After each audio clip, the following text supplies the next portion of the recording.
Find the interval of monotonicity of the function f(x) = x की 4 minus 2x² + 6। मेरे हिसाब से वर्किंग रूल के ऊपर चला जाए। वर्किंग रूल क्या कहता है? सबसे पहला काम करो, दिए गए एक्सप्रेशंस को डिफरेंशिएट करो। f' मिलेगा, जो f' मिला उसको बराबर कर दो किसके? 0 के। क्रिटिकल पॉइंट निकल करके आएंगे, क्रिटिकल पॉइंट को नंबर लाइन पर ट्रेस करो और वेरिकर मेथड को अप्लाई करो। फटाफट अप्लाई करो। सॉल्यूशन में लिखना f'(x) डिफरेंशिएट करो, कितना होगा? 4x⁴ माइनस 4x कितना है? सिंपली सबसे पहला काम करो, डिफरेंशिएट करो। डिफरेंशिएट करने के बाद जो आए इस पूरे हिस्से को बराबर कर दो किसके? 0 के। दिस इम्प्लाइज नाउ f'(x) = 0 के। चलो पूरे को 0 के बराबर करो, कितना मिलेगा? ये मिलेगा 4x³ माइनस 4x कितना हो गया? 0। क्या 4 को कॉमन करके हटा सकते हैं? 4 को कॉमन करके हटाने पर अपने पास बचा x³ माइनस x = 0। पूरे में से x को बाहर निकाल दो, x के बाहर आती है, अंदर बचता है x² माइनस 1 = 0। हो गया? सोचो इसका मतलब इसको क्या लिख सकते हैं? This implies that x * x - 1 * x + 1 = 0। आया ना? a² - b², एक पैकेट में a + b, दूसरे में a - b। बारी बारी एक एक पैकेट को 0 कर लें। देखो यही लिख रहे हैं। इससे क्या मिलेगा? x = 0, x - 1 बराबर 0, तो x बराबर x + 1 बराबर 0, तो x = ये क्रिटिकल पॉइंट आया। क्रिटिकल पॉइंट को नंबर लाइन पर पढ़ते हुए क्रम में सजाओ। सबसे पहला कौन नजर आएगा? -1, नेगेटिव सबसे पहले चढ़ेगा। फिर अगला कौन हुआ? 0, और अगला कौन हुआ? +1। नंबर लाइन पर लिखे, वेविकर मेथड अप्लाई करें। सबसे पहला काम करो, सबसे कॉर्नर पर जाकर के प्लस साइन मार दो यहाँ प्लस, क्योंकि x के जितने कोफिशिएंट है सारे पॉजिटिव हैं। भूले होगे, वापस याद दिला रहे हैं वेविकर मेथड। अब चलो वहां से किससे टकराई? 1 से। पूछो 1 किस ब्रैकेट से मिल रहा था? x = 1, इससे मिला, x - 1 से। पावर बोलो कितनी? 1 का मतलब ऑड हुआ तो साइन बदलेगा, माइनस। आओ आगे 0 के पास। 0 किस पैकेट से मिला? यहाँ x - 0 होल पावर कितनी? 1, इसका मतलब फिर साइन बदलेगा, प्लस। और -1 मिलता है इस पैकेट से। x + 1 to the whole power कितना? 1, अगेन ऑड, फिर साइन बदलेगा। जब ऑड साइन चेंज।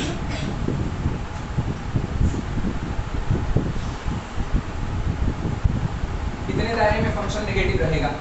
ठीक, ये बताओ चाहिए क्या? Find the interval of monotonicity. Interval of monotonicity क्या निकालें? डिक्रीजिंग या इंक्रीजिंग? क्या निकालें? डिक्रीजिंग या इंक्रीजिंग? सोच करके जवाब देना। पहले ये देखो, जहां जहां प्लस का साइन है, ये इस दायरे में फंक्शन इंक्रीज करेगा। ये वो दायरा है जहां फंक्शन बढ़ेगा, ये वो है जहां फंक्शन इंक्रीज करेगा, पॉजिटिव वाला। और ये नेगेटिव वाले जो नजर आ रहे हैं, यहाँ आपका फंक्शन डिक्रीज करेगा। तो दो हिस्से निकलेंगे, एक मोनोटोनिकली इंक्रीजिंग जहां होगा, एक मोनोटोनिकली डिक्रीजिंग। चलो देखते हैं किसमें। x बिलोंग टू, चलो x बिलोंग यहाँ -∞ से लेकर के -1। क्लोज्ड लगाएं कि ओपन लगाएं? सोच करके जवाब दें। क्लोज्ड चलेगा या ओपन चलेगा? क्लोज्ड। चलो अप्लाई करो। -1 पर क्लोज्ड। और सुनो, और नेगेटिव कहाँ पर है? यूनियन, क्लोज्ड इंटरवल 0 से लेकर के 1। जब तक x इस दायरे में रहेगा तब तक यहाँ पर फंक्शन हमेशा कैसा होगा? इंक्रीज करेगा। लिखना हियर f(x) इंक्रीजेस। नेगेटिव है ना? अरे सॉरी, नेगेटिव पे डिक्रीजेस। और इसी तरीके से जब x बिलोंग करेगा, पॉजिटिव वाला बोलो पॉजिटिव, -1 से लेकर के कहाँ तक? 0 तक। और फिर यूनियन 1 से लेकर के कहाँ तक? इन्फिनिटी तक। इस दायरे में फंक्शन क्या करेगा? इंक्रीज। क्लियर? लिख देना हियर f(x) इंक्रीजेस। बगल में हम छाप देंगे, दोनों पर क्लोज रहेगा। टेंशन ना पालो कि दोनों पर क्लोज नहीं होगा। पता है जहां पर क्लोज लगा है उस पॉइंट पर फंक्शन की वैल्यू fx बराबर 0 हो जाएगी।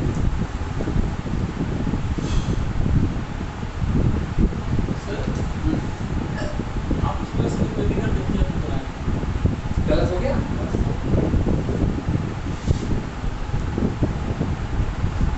क्या वन पे आएंगे आप, हाँ ऑड चेंज होगा, 1 का क्या ऑड चेंज जीरो पे तीन ही तो क्रिटिकल पॉइंट है। क्रिटिकल पॉइंट 3 तो अल्टरनेटिव साइन मार। सर इधर नेगेटिव से पहले पॉजिटिव स्टार्ट करेंगे, हाँ वन पे आएंगे, हाँ ऑड होकर सिविल होगा, फिर जीरो पे आएंगे, फिर चेंज होगा, पॉजिटिव होगा, हाँ आप फिर -1 पर आएंगे। कंफ्यूज हो क्या खुद ही? रुके हुए हैं, चलो वीडियो रोक दे रहे हैं, इत्मीनान सोच लो। हेडिंग है क्या? हेडिंग क्या? पहले वैसे ही लिख देते हैं।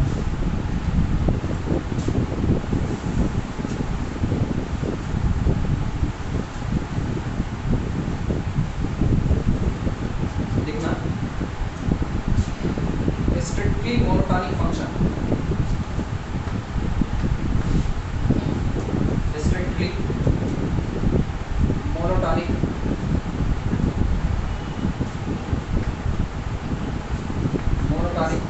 Function,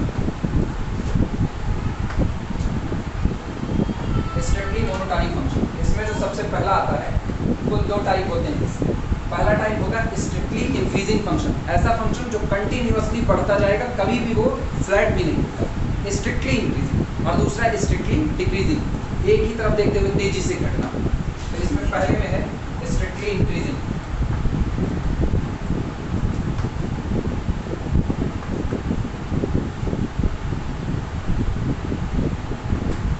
strictly increasing function.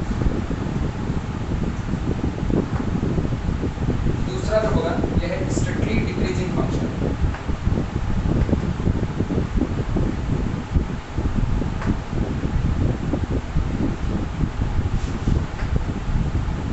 पहला स्ट्रिक्टली इंक्रीजिंग, दूसरा स्ट्रिक्टली डिक्रीजिंग। नोट करो।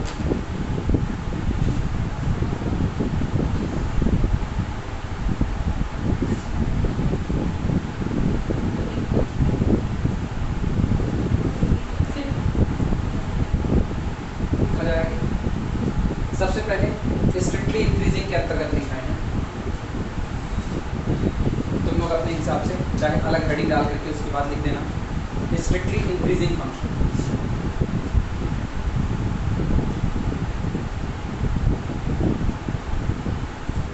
बोले पहले 2 हिस्से बांट लो इसके। ये करना अभी एक तो फिगर भी बनाएंगे, इसीलिए बेहतर होगा तुम लोगों के लिए हेडिंग वाइज चलो। मेरे लिए क्या, मिटा करके फिर से वापस आ जाएंगे। कोई फंक्शन स्ट्रिक्टली इंक्रीजिंग तब कहा जाएगा जैसे जैसे आप इनपुट को बढ़ाते हो वैसे वैसे आउटपुट बढ़ता रहता है। हर बार जितनी बार आप इनपुट बढ़ाओगे उतनी बार आउटपुट बढ़ जाएगा। अगर कोई फंक्शन ऐसी टेंडेंसी रखता है तो इसको कहा जाता है स्ट्रिक्टली इंक्रीजिंग फंक्शन। कभी भी ये नहीं होना चाहिए कि आप इनपुट तो बढ़ा दिए लेकिन जो आपका आउटपुट है वो पुराने वाले के बराबर आ गया। यहाँ इक्वलिटी भी खत्म कर दी जाती है, यानी when x2 greater than x1, जब x2 बड़ा होगा x1 से तब f ऑफ x2 बड़ा होगा f ऑफ x1 से। जैसे पॉइंट को बढ़ाया जाएगा तुरंत एट दैट पॉइंट वैल्यू भी क्या कर जानी चाहिए, इंक्रीज कर जाए। तो ऐसे फंक्शन आपके कहलाएंगे स्ट्रिक्टली इंक्रीजिंग फंक्शन, वो फंक्शन जो कंटिन्यूअसली बढ़ता है। जैसे ये हमारी function e to the power x strictly increasing function होगा। रीजन, जिस दिन यहाँ पर आओगे, मान लो यहाँ x1 है तो सोचो x1 पर यहाँ इस पॉइंट पर y1 होगा। अब की बात देखना, यहाँ पर आगे, यहाँ पर कौन है, x2 है तो सोचो अब की और ऊपर चले गए, नहीं यहाँ पर आ गए x3 तो सोचो x3 यहाँ का मतलब यहाँ और ऊपर हो गए। जैसे जैसे आप इनपुट बढ़ा रहे हो वैसे वैसे फंक्शन की वैल्यू भी क्या हो रही है, बढ़ती चली जाती है। ऐसे फंक्शन को कहा जाता है स्ट्रिक्टली इंक्रीजिंग फंक्शन। क्लियर है? लिखना इसमें y is equal to fx, y is equal to fx is strictly increasing strictly increasing if दिया गया फंक्शन y बराबर fx स्ट्रिक्टली इंक्रीज करेगा। अच्छा, एक और चीज, इंक्रीज करने के लिए इसके पास या तो डोमेन होना चाहिए, strictly increasing on a set capital S और ब्रैकेट में domain of our function f df, D suffix में f domain of the function. कोई दिया गया फंक्शन fx अपने डोमेन में स्ट्रिक्टली इंक्रीजिंग होगा इफ, अब लगाना, if x2 greater than x1 पर implies that f of x2 is greater than कितना मिलेगा f of x1, जहां पर x1 x2 डोमेन के पॉइंट है। एक बार लिख लेना, clear, x1 x2 belong to the capital S या ब्रैकेट में और डोमेन D है, ऐसा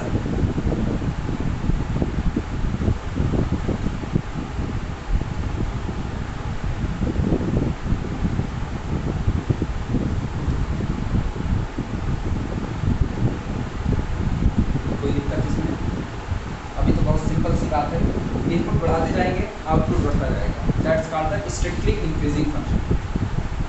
यानी इस बार ना आउटपुट को कांस्टेंट होने से भी रोक दिया गया है।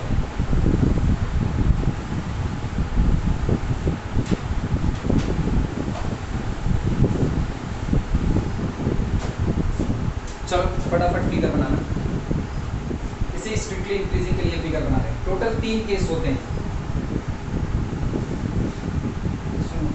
तीनों केस क्या क्या होते हैं।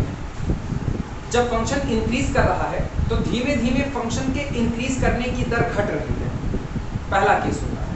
फंक्शन इंक्रीज तो कर रहा है लेकिन पहले तेजी से बढ़ा, फिर अगला जो 1 घंटा, मान लो 1 घंटे आप बड़े तेजी से काम करते हो, अगले 1 घंटे जो काम है वो भी आप बढ़ रहे हो, लेकिन पुराने से आपकी एनर्जी कम हो चुकी है, लेकिन इंक्रीज तो किए ना, बराबर तो कहीं नहीं है। अगला 1 घंटा जो और हो रहा है, उस अगले 1 घंटे में फिर आप इंक्रीज तो कर रहे हो, पुरानी वैल्यू से आप लगातार बढ़ रहे हो, लेकिन फिर आपकी दर कम होती जा रही है।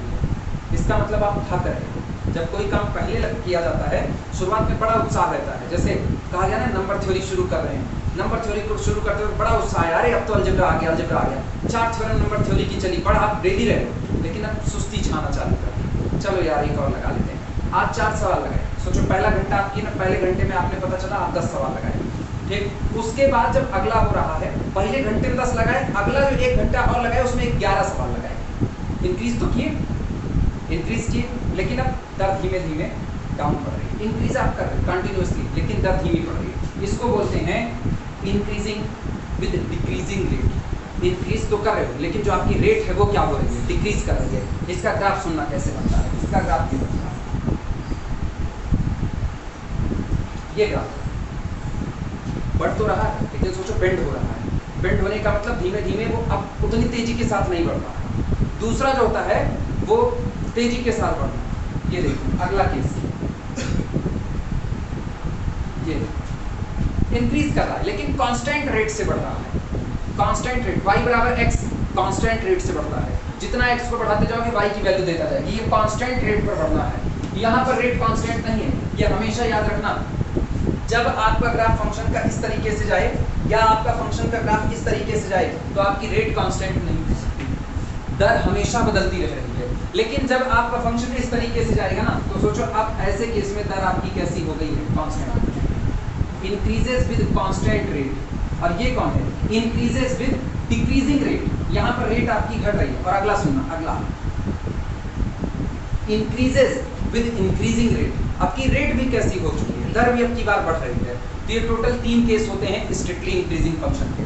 पहला इंक्रीजेस बट डिक्रीजिंग रेट, दूसरा इंक्रीजेस विद कांस्टेंट रेट, और तीसरा इंक्रीजेस विद इंक्रीजिंग रेट। ये टोटल 3 केस बनेंगे। This is the case first, ये है केस फर्स्ट। दीपेंद्र ये आ रहा है कि चमक रहा है, क्लियर चमक रहा है। अच्छा इधर का हटा दें, ये हटा दें।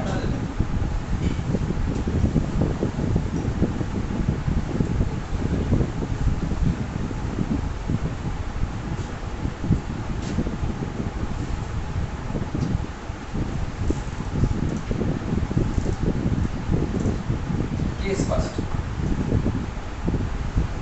केस सेकंड, केस थर्ड, कुल 3 केस है। सोचो फंक्शन इंक्रीजिंग है तो जो आपका पहला केस होगा इसमें गौर करना है, इसमें dy बाई dx ये जो आया ये पॉजिटिव है। dy बाई dx क्या रिप्रेजेंट करता है? dy बाई dx पॉजिटिव है तो इसका मतलब आपका फंक्शन कैसा होगा? इंक्रीजिंग ऑर्डर का होगा, तय है। लेकिन सोचो फंक्शन इंक्रीज तो कर रहा है लेकिन इसके बढ़ने की जो दर है वो धीमे धीमे डाउन हो रही है कि नहीं? कम होती जा रही तो इसके परिवर्तन की दर, सोचो इसके परिवर्तन की दर क्या होगी? यानी dy बाई dx के परिवर्तन की दर क्या होगी? d2 by dx2। ये बताओ, रुको कुछ चीजें ना याद करो। फंक्शन क्या दिया था? y। हम कहते थे इसका रेट ऑफ चेंज ना हो, ठीक? तो क्या करते थे? ddx, यही तो होता था rate of change of the function. अब की आप क्या करो? dy बाई dx को एक फंक्शन मान लो, तो इस फंक्शन के बढ़ने घटने की जो दर होगी वो ddx of dy by dx होगी कि नहीं होगी? इसका मतलब ये सेकंड ऑर्डर का जो डेरिवेटिव आएगा, सेकंड ऑर्डर का डेरिवेटिव पुराने वाले रेट का भी रेट है कि नहीं? किसी को कोई कंफ्यूजन? लिखना, ये पहले 3 फिगर ऐसे बनाना, 3 इस तरीके से, और उसके बाद लिखना dy by dx greater than 0। ध्यान देना dy by dx greater than 0, लेकिन बढ़ने की दर कम हो रही है। इसका मतलब जो आपका सेकंड डेरिवेटिव होगा d2 बाई dx2 ये कैसा हो जाएगा? नेगेटिव बैठेगा, d2 by dx2 less than 0। एक बात फिर सुनना, इधर एक निगाह और देखना, इधर ओ इधर देखो, ये कैसा कांस्टेंटली बढ़ रहा है। तो पहले तो इंक्रीज होने की वजह से dy by dx perfectly greater than कितना? 0, पॉजिटिव बना रहेगा। लेकिन इसकी जो सेकंड रेट ऑफ चेंज है यानी कि d2 बाई dx2, सोचो जब कांस्टेंटली बढ़ रहा है तो अब परिवर्तन की दर खत्म, 0 हो गई, d2 by dx2 is equal to 0। अगला सुनना, तीसरा केस, बढ़ तो रहा है लेकिन बढ़ने की दर भी कैसी है? तेज होती जा रही है। तो इसका मतलब थर्ड केस में dy बाई dx तो पॉजिटिव है क्योंकि फंक्शन आपका इंक्रीजिंग है, और जो सेकंड रेट ऑफ चेंज है वो d2 बाई dx2 ये भी कैसा होगा? पॉजिटिव। टोटल 3 केस क्या? नोट करो, फिगर बनाओ, नोट करो। केस फर्स्ट का नाम होता है increases with decreasing rate of increase. Increases with decreasing rate of increase, बढ़ने की दर कम होती जा रही है, घट रही है बढ़ने की दर।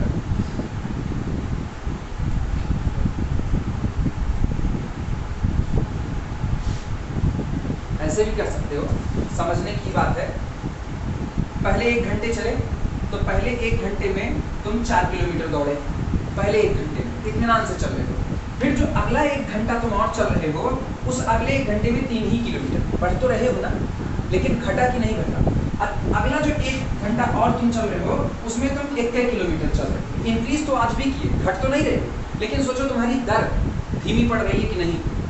ये आपका पहला केस है।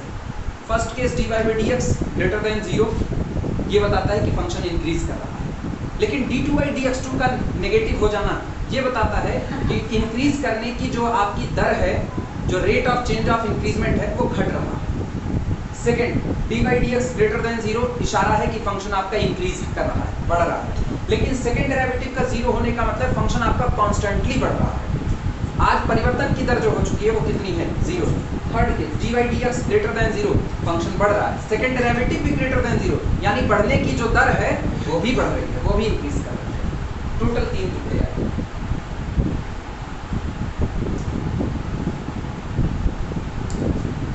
हो जाए तो बोलना,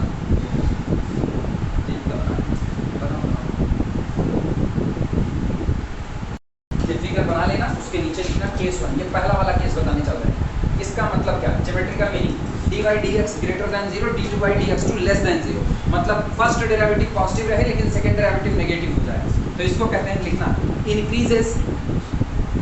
इंक्रीजेस पहले लिखो, इंक्रीजेस, फंक्शन इंक्रीज तो कर रहा है, इंक्रीजेस विद,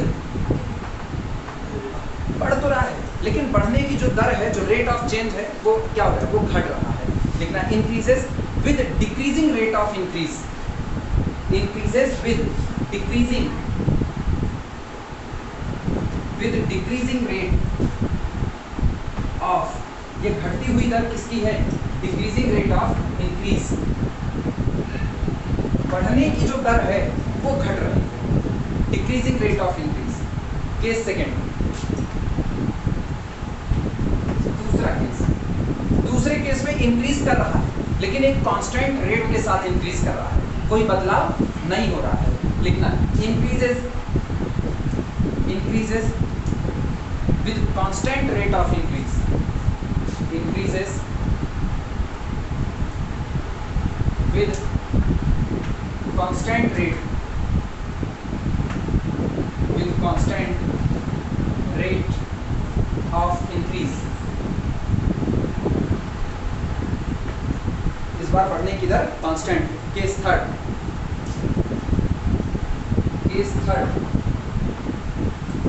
ये तीसरा, D by D X greater than zero and second derivative also greater than zero. Increases, case third में increases with increasing rate of increase, increases with increasing rate of increase, with increasing rate of increase, with increasing rate of increase। ये तीनों बातें clear हो रही हैं। इसमें अगर किसी को कोई दिक्कत हो तो हमें पूछ सकता है, नहीं। आओ सेकंड वाले पर। सेकंड कौन होगा? स्ट्रिक्टली डिक्रीजिंग, अगली हेडिंग का होगा strictly decreasing function, strictly decreasing function, ये बना रहे strictly decreasing function. Strictly decreasing के अंतर्गत लिखना, लिखो y बराबर एफ एक्स, लिखो लिखो ना लाइको लिखो, लिखो पढ़िए बरसाओ ना। हाँ क्या कुछ, हाँ अयोध्या जाना है, ये मधु गरुड़ पुराण पढ़ रही हैं अलग ही अयोध्या दर्शन करने। ये जान लो ना, गणित वाले रह के सन्यासी हो जाएंगे। अच्छा खतरा इसलिए भी जाता है ना, खतरा इसलिए भी जाता है क्योंकि माननीय मुख्यमंत्री वो भी बीएससी मैथ थे, वो भी सन्यासी बन गया। अब तुम लोग भी सन्यासी बनोगे तो कहाँ इतने स्टेट नहीं होंगे कि तुम भी मुख्यमंत्री बन सको, इसलिए गणित पढ़ो ज्यादा बेहतर है ना। इतना खतरनाक ना हो। ये बताओ शिव पुराण गरुड़ पुराण पढ़ने लगी। y बराबर एफ एक्स, y बराबर फंक्शन एफ एक्स। अरे तब अभी टेस्ट ले रहे हैं, चलो। y बराबर function f x, be strictly decreasing, be strictly decreasing, y बराबर f x, be strictly decreasing,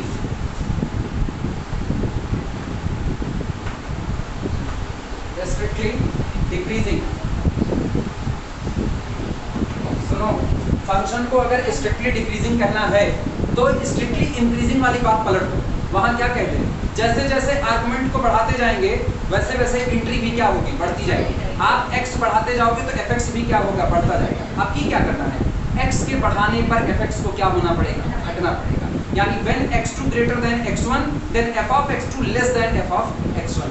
तो आपका फंक्शन क्या कहलाएगा, मोनोटोन, सॉरी स्ट्रिक्टली डिक्रीजिंग। लिखना y is equal to fx is strictly decreasing on a set capital S, on a set capital S, या यहीं पर लिखना और domain of the function df।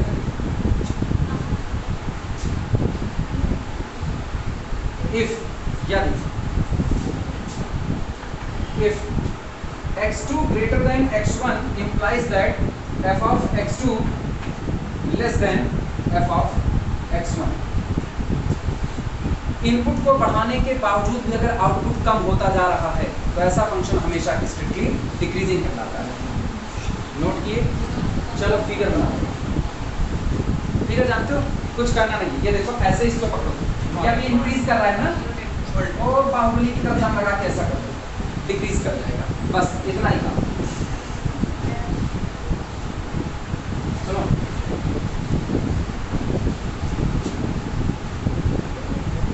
और क्या, और क्या, ये ऐसा सोच लो, हाँ बनाओ, यही फिगर होगा।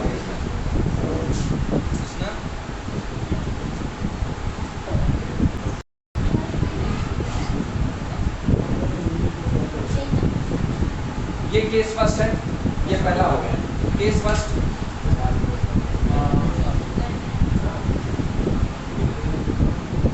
केस फर्स्ट, ये केस सेकंड और ये केस थर्ड, तीसरा केस। चलो सोच करके जवाब दो। पहले केस में dy dx negative, dy dx negative और d2 dx to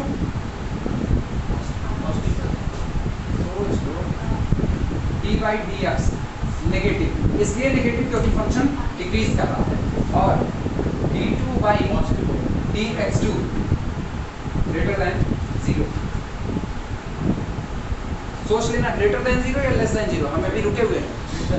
greater than का मतलब क्या होता है? जैसे सर मतलब थोड़ा सा ऊपर जाएंगे तो ग्रेटर देन का मतलब क्या होता है? नहीं, dy by dx किसको इंडिकेट कर रहा है कि फंक्शन घट रहा है, घट रहा है। अब सुनना, इसका जो अगला डेरिवेटिव होगा dy dx, सोचो ये घटना, फंक्शन dy dx का नेगेटिव होना मतलब फंक्शन घट रहा है। और अब जो कर दिए ये फंक्शन के घटने की दर बढ़ रही है कि घट रही है? फंक्शन के घटने की दर घट रही है कि बढ़ रही है? घट रही है। तो इसका मतलब d2 dx2 लेस देन 0।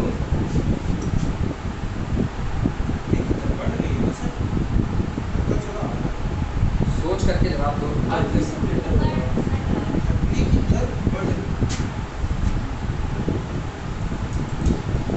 क्या होगा? तेजी से डाउन आए, यहाँ गौर करो, यहाँ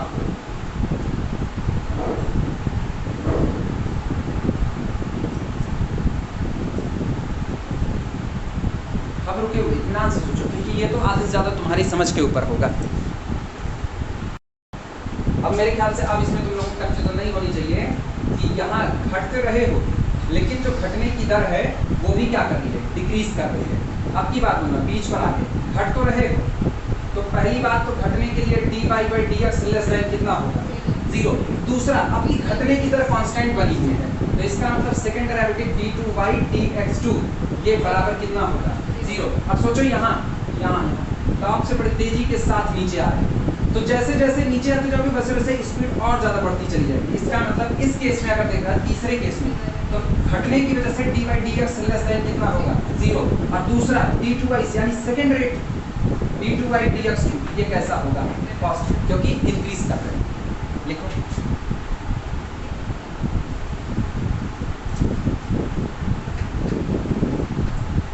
हो जाए तो बता, जिनको अभी भी डाउट है वो बोलें, कुछ और लिया जाए। चले आगे, केस फर्स्ट लिखना ऐसे जैसे इसमें लिखो, केस फर्स्ट ऐसे ही यहीं फिगर के नीचे ही, और चाहे बगल में जगह होगी तो केस फर्स्ट बोले। केस फर्स्ट अगर ये बन गया हो तो लिखना डिक्रीजेस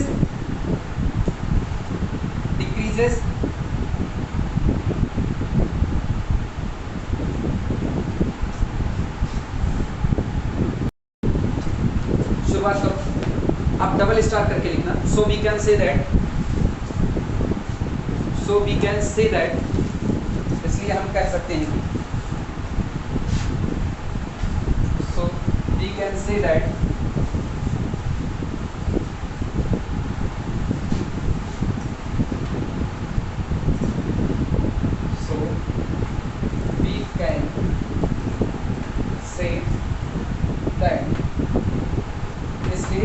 कह सकते हैं। पहली बात हम बता रहे हैं इंक्रीजिंग के केस में, लैंग्वेज में लिखना।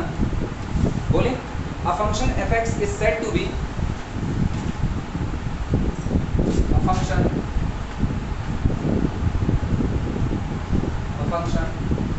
fx is said to B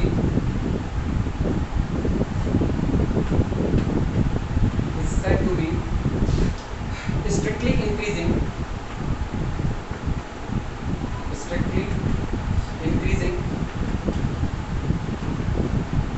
कोई दिया गया फंक्शन fx स्ट्रिक्टली इंक्रीजिंग कहा जाएगा इफ, यानी f dash of x greater than और equal to 0 and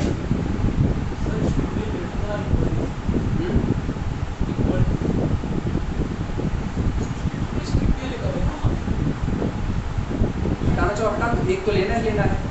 f dash of x greater than zero हमेशा बना रहेगा, नहीं होगा, कभी नहीं होगा। लिखते वक्त मैथमेटिक्स में लिख दिया जाता है, तो हटाना चाहो हटा दो इक्वलिटी, कोई दिक्कत नहीं। F dash of x greater than zero and f dash of x equal to zero occurs. अब बता रहे ना कब मिलेगा, आप समझ में आया? जो उधर लगाए थे ना, इसी प्रॉस्पेक्टस में लगाए थे, क्योंकि एक दिन तो वो जीरो हो सकता है, एक दिन। वो दिन बताओ कौन सा? अभी अभी चर्चा किए थे किसमें? Isolated point. आइसोलेट पर आप जीरो हो सकते हो, तो इसीलिए वो बात चाहे वहां लिखो चाहे यहाँ लिखो, अलग दोनों चलेगा। फिलहाल लगा दें एफ डैश ऑफ एक्स होगा तो है ये यार, एक ना एक दिन। ऐसा थोड़ी, ऐसा कोई ग्राफ नहीं है, सॉरी मतलब ग्राफ ऐसे हैं जिसमें कहीं भी आइसोलेटेड पॉइंट ना मिले, सीधे चढ़ते हैं, लेकिन ऐसे भी ग्राफ आएंगे जिसमें आइसोलेट मिल सकता है। तो उसके लिए यहाँ आगे कर देना and f dash of x is equal to zero only when, आगे जोड़ो, only when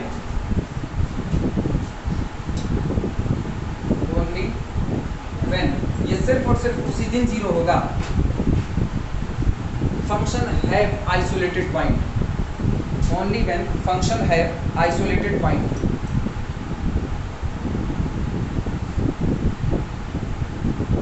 function have isolated point, ये उस दिन जीरो होगा जिस दिन आपका फंक्शन कैसा पॉइंट रखेगा, आइसोलेटेड पॉइंट रखेगा।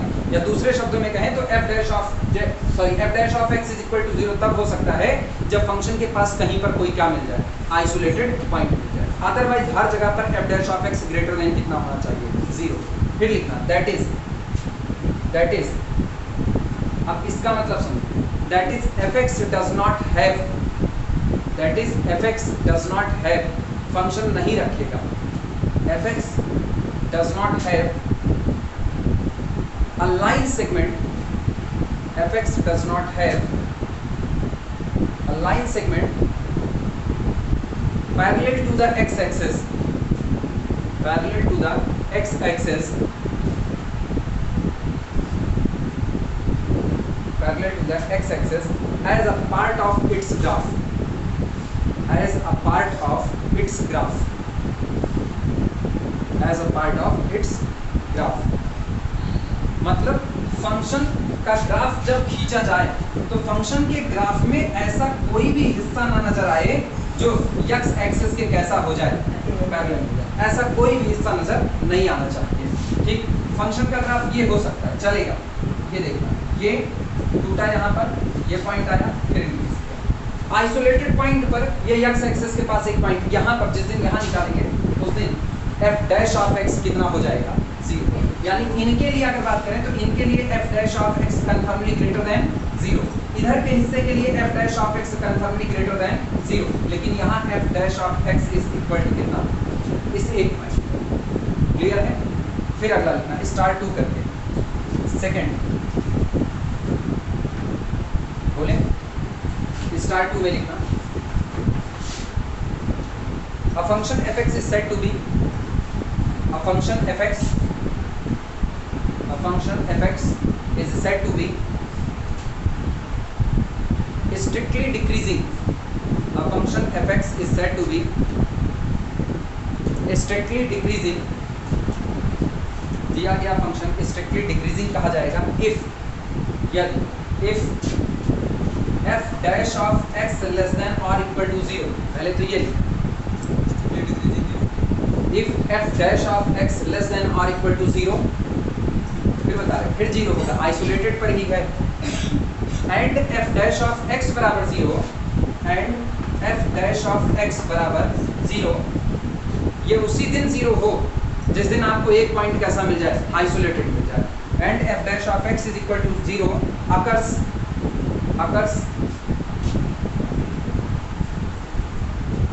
मिले, f dash of x is equal to 0 occurs only at isolated points, occurs only at isolated points। और फर्स्ट डेरिवेटिव 0 हो तो केवल और केवल किस पर? आइसोलेटेड पॉइंट पर। That is